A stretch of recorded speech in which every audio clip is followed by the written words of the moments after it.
اعوذ باللہ من الشیطان الرجیم بسم اللہ الرحمن الرحیم۔ السلام علیکم۔ امید کرتا ہوں آپ سب دوست خیر و عافیت سے ہوں گے۔ اللہ پاک آپ کو اور ہم سب کو اپنے حفظ و ایمان میں رکھے۔ آج اس موضوع پر ہم گفتگو کرنے والے ہیں، وہ ہے نیند میں جھٹکے لگنا۔ بستر پر لیٹنے کے بعد آپ کے خیالات آہستگی سے گم ہوتے محسوس ہوتے ہیں اور بیداری سے اونگتے ہوئے نیند کی طرف سفر شروع ہو جاتا ہے، مگر اچانک جسم کے کسی حصے میں جھٹکا سا محسوس ہوتا ہے اور آپ ڈرامائی انداز سے بیدار ہو جاتے ہیں۔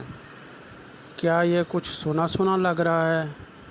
در حقیقت یہ سونا سونا نہیں، بلکہ ایسا تجربہ ہے جو ہر 10 میں سے 8 افراد کو ہوتا ہے۔ یہ دراصل عصبی تشنج کی ایک قسم ہوتی ہے جس کے باعث نیند کی حالت میں جسم کو جھٹکے محسوس ہوتے ہیں۔ ماہرین کے مطابق نیند کے دوران اچانک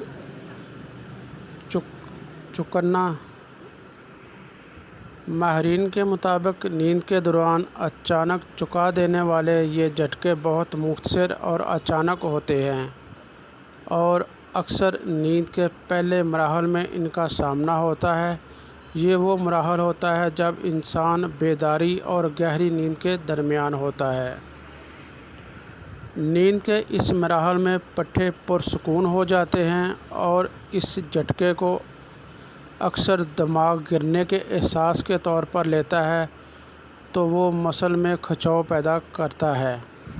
ان جھٹکوں کو سلیپ اسٹارٹر بھی کہا جاتا ہے، جو بغیر وجہ کے ہوتا ہے اور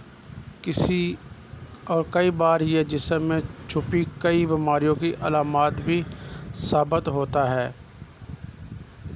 اس تجربے کے امکانات میں اضافہ کرنے کے لیے چند محسوس عناصر بھی ہیں، جیسے دماغی تناؤ، بہت زیادہ جسمانی مشقت یا ورزش، اور مخصوص ادویات وغیرہ۔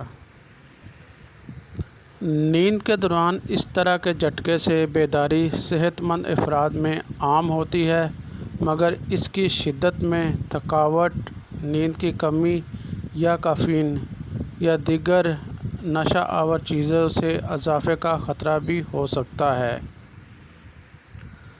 اگر تو اس طرح نیند سے اچانک جاگنا فکر مندی کا باعث نہیں ہوتا، تاہم اگر اس کے رات کو بار بار یہ جھٹکے محسوس ہوں اور آسانی سے سونا مشکل ہو جائے تو لازمی طور پر اپنا چیک اپ ضرور۔ اس مسئلے کی روک تھام کے لیے کوئی بہتر طریقہ کار تو موجود نہیں، مگر سونے کا ایک وقت طے کر لیں اور اسی وقت پر اپنی نیند کو ایڈجسٹ کریں۔ ماحول کو پرسکون بنائیں اور نیند والا ماحول ہو جس سے نیند آنے کے امکان زیادہ ہوں، اور اس کی وجہ سے ان جھٹکوں میں کمی لائی جا سکتی ہے۔ ذہنی تناؤ میں کمی لائیں۔ کیفین، چائے اور کافی کا کم استعمال کریں۔ یہ چیزیں کم کرنے سے نیند میں جھٹکوں کو کم کرنے میں مددگار ثابت ہو سکتی ہیں۔ آج کے لیے اتنا ہی، انشاءاللہ پھر کسی نئی ٹاپک کے ساتھ ملاقات ہوگی۔ تب تک کے لیے اجازت۔ اللہ حافظ۔ آپ سے گزارش ہے کہ میرے چینل کو سبسکرائب کر دیں، ویڈیو کو لائک اور دوستوں کے ساتھ شیئر کر دیں۔ انشاءاللہ پھر ملاقات ہوگی۔ اللہ حافظ۔